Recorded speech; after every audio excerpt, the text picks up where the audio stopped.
ప్రభావం, వారసత్వం ఇవన్నీ కలుస్తాయి.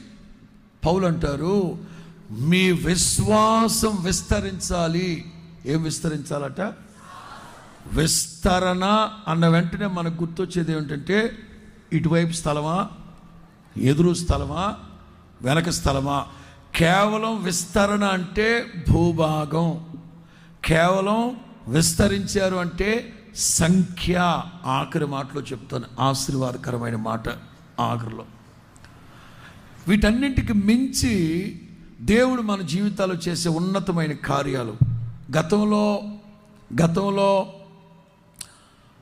నిన్ను నీవే తక్కువ చేసుకొని, నీకు కలిగిన దానిని బట్టి నిన్ను చూసిన వాళ్ళందరూ నిన్ను తక్కువగా చూస్తూ, లేదా పలకరించకుండా నిన్ను చులకనగా చూస్తూ, అంటే నీకున్న దానిని బట్టి, నీకున్న పరిస్థితులను బట్టి, ఇక ఈ 2026 మొదలుకొని, అంటే ఈ ఒక్క సంవత్సరమే కాదు, ఈ 2026వ సంవత్సరం మొదలుకొని ప్రభు చెప్తున్నారు, మిమ్మును విస్తరింప చేస్తాను.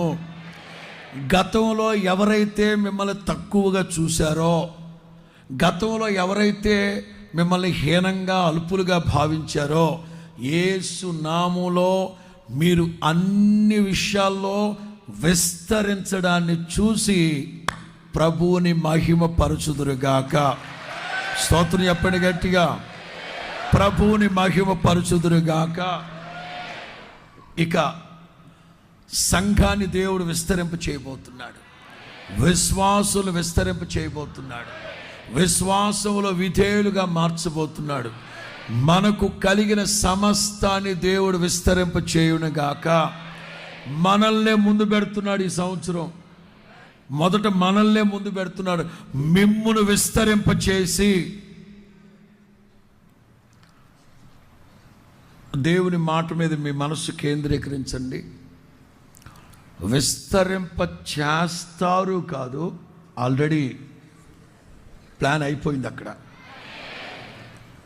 మరలా చెప్తున్నా, దేవుడు మనకు ఏమేమైతే చేయాలనుకున్నారో ఇది చెప్పబోతున్నాను కదా, ఇవన్నీ చేసే ప్రభు మనతో చెప్పారు. ఈ మాట చెప్పాళ్ళకి నేను వాళ్ళకి ఇస్తున్న భరోసా అని చెప్పి మాట, అష్యూరెన్స్ అని చెప్పు.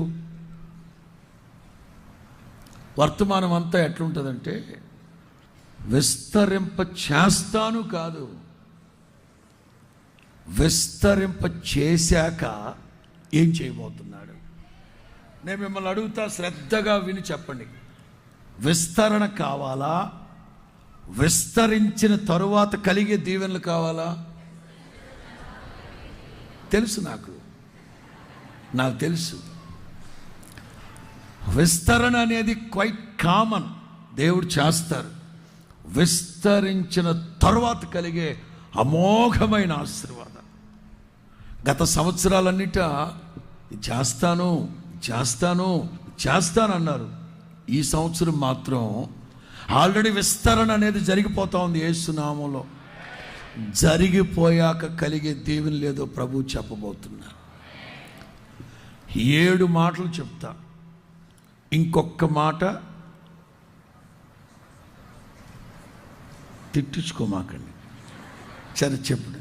ఇంకో మాటను ఏమంటారు తెలుసు నాకు, కొసరు. 7 మాటలు సాధ్యమైనంత వరకు కుదించి తీసుకొస్తాను.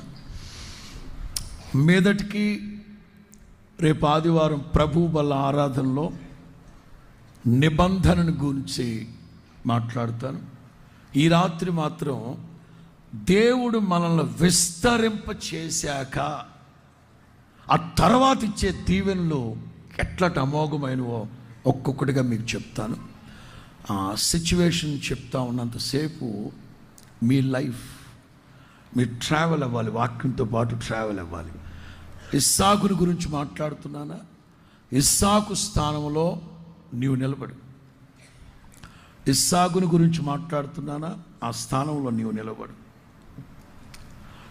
ఇశ్రాయేలీల కుటుంబాల కోసం మాట్లాడుతున్నానా?